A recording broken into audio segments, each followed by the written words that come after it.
सोलापूर शहरामध्ये भारतीय जनता पार्टी निवडणूक होण्याच्या अगोदर त्यांनी एक अजेंडा काढला होता। त्या अजेंडामध्ये त्यांनी सांगितलं की सोलापूर शहरामध्ये कुठलाही कर दर आम्ही वाढ करणार नाही। पण आता माहिती मिळते कर दर या ठिकाणी विषय येणार आहे, त्याला आम्ही या ठिकाणी कडवून विरोध करणार आहे। इकडे तुम्ही नागरिकांना युजेस चार्जेसचे पैसे घेता, नागरिकांना घन कचऱ्याच्या माध्यमातून प्रत्येक घराकडनं 50 रुपये घेता, व्यापाऱ्याकडनं 100 रुपये घेता।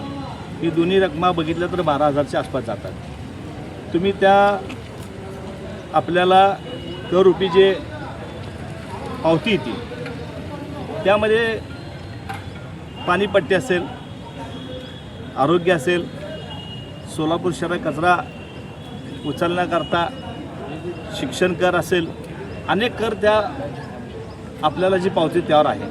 तुम्ही लोकाला देता किती आणि लोकाला सुविधा देता किती? ज्या नागरिक आहेत सोलापूर शहरातले भारतीय जनता पार्टीला भरवून ह्या ठिकाणी मतदान दिले, यश दिलं। तुम्ही जे अजेंडा आहे तुमचा, तुम्ही अजेंडाप्रमाणे ह्या सोलापूर शहरामध्ये लोकाला फसवू नका।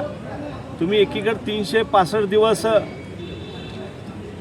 नळाला पाणी देऊ शकत नाही, 365 दिवसाचे पैसे घेता आणि सोलापूर शहरामध्ये फक्त 100 दिवस तुम्ही पाणी देता। तुमच्या सोलापूर शहरामध्ये खड्ड्यामध्ये रस्ता आहे का रस्त्यामध्ये खड्डा हे कळत नाही। सोलापूर शहरातली एकही बगीचा चांगले नाही, सोलापूर शहर एकही आरोग्य केंद्र चांगलं नाही, आणि मग तुम्ही कोणत्या तोंडाने ह्या ठिकाणी त्यांच्याकडनं पैसे घेणार आहे? आता जे टॅक्स आहे तो सगळ्यात जास्त आहे, तुम्ही पाणीच देत नाही, नळाला पाणी येत नाही, म्हणून अनेक लोकांचे जीव गेलेले आहेत। त्या ठिकाणी बोरला पाणी, नळाला पाणी म्हणून लोक कनेक्शन जोडतात। या करवाडी संदर्भात पालिका आयुक्त असतील किंवा महापौर असतील यांच्याशी काय बोलणं झालेलं आहे का आपलं? नाही, आज वर्तमानपत्रामध्ये बघितलं की कर वाढ होणार आहे, तर कर वाढीला आमचा विरोध राहणार आहे। सभागृहात तर आम्ही भांडू, पण रस्त्यावर उतरून देखील आम्ही भांडू, कारण का कर आणि दर हे सोलापूर शहराला न परवडणार आहे।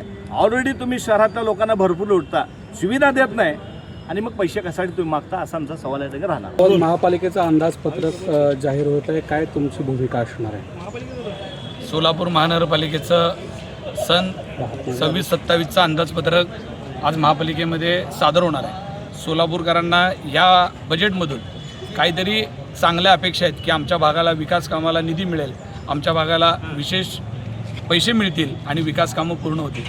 पण इथं आल्यानंतर वर्तमानपत्रात आम्ही काय आज बातम्या बघितल्यात की काही दरवाढीचे प्रस्ताव सभागृहात दाखल होणार। वास्तविक गेली कित्येक दिवस झालं आपल्याला लोकांना सुविधा देणं होत नाही आहे।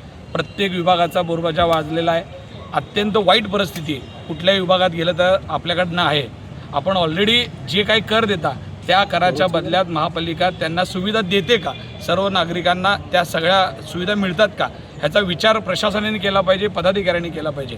आपण इतक्या मोठ्या प्रमाणामध्ये लोकांकडनं पैसे घेतो पण लोकांना कोणतीही सुविधा देत नाही। मग ते आरोग्य विभागातला विषय असू द्या, खड्ड्यांचा विषय असू द्या, रस्त्यांचा विषय असू द्या, किंवा शैक्षणिक क्षेत्रातला विषय असू द्या, मग या सगळ्या विभागात जर आपल्याला काम करता येत नाही, आपण तिथं सुविधा देत नाही, आणि आपण ह्याआधीसुद्धा मोठ्या प्रमाणामध्ये आपण लोकांकडनं पैसे वसूल केलेले आहेत, आणि आता कर वाढ करून नागरिकांच्या खिशातचा हात घालून डल्ला मारण्याचं काम प्रशासन करते का काय, अशी परिस्थिती आहे। त्याच्यामुळं सभागृहात तर आम्ही सर्व विरोधी पक्षात असलेले सर्व सदस्य विरोध करूच, आमच्यावर सगळे पक्षाचे लोक असतील। काही माझी तर विनंती आहे, सत्ताधारी पक्षातल्याही कित्येक लोकांनी या गोष्टीचं गांभीर्याने घेतलं पाहिजे, कारण आपण लोकांकडे मतं मागत असताना त्यांना सांगितलं होतं की आम्ही सुविधा देऊ जाऊन तुम्हाला, पण इथं येऊन नगरसेवकांनी पहिल्याच बजेटमध्ये लोकांच्या खिशातले पैसे काढून घेत असतील तर जे नवीन नगरसेवक आहेत ते कशा पद्धतीनं लोकांपर्यंत जाणार आहेत, कशा पद्धतीनं लोकांना जाऊन तोंड दाखवतील, अशी परिस्थिती आहे। त्याच्यामुळं प्रशासनाने जो प्रस्ताव पाठवलेला आहे करवाढीचा, त्याला आमचा कडाडून विरोध आहे। पदाधिकाऱ्यांना, सत्ताधारी महापौर असतील, सभागृह नेता असतील, यांना विनंती आहे पहिल्यांदा की तुम्ही ही कोणतीही स्वीकारू नका, त्याला ती करवाढ झाली नाही पाहिजे, आणि जर झाली तर सभागृहात तर आम्ही विरोध करूच, पण रस्त्यावर उतरून सुद्धा येणाऱ्या काळामध्ये या करवाढीला आम्ही विरोध करू। लोकशाही मराठी ऐका, पहा, जागरूक रहा।